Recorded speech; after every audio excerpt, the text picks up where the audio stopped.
Баршаңызға сәлем. Бүгін мен сіздерге өте дәмді американдық панкейк рецептін ұсынамын. Ол нәзік, дәмді болып шығады. Менімен бірге болыңыздар. Жұмыртқамызды саламыз. Оған қант қосамыз. Барлығын жақсылап араластырамыз.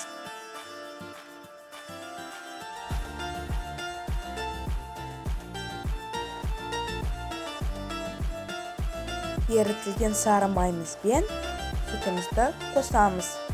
Барлығын жақсылап араластырамыз. Ұнымызға разрыхлитель ванилинімізді қосып араластырамыз.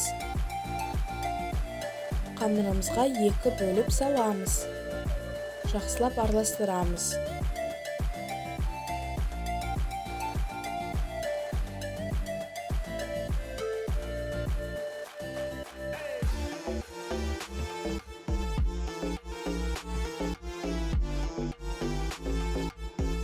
Табамызды жарты отқа қойып, күнбағыс майымен майлап аламыз.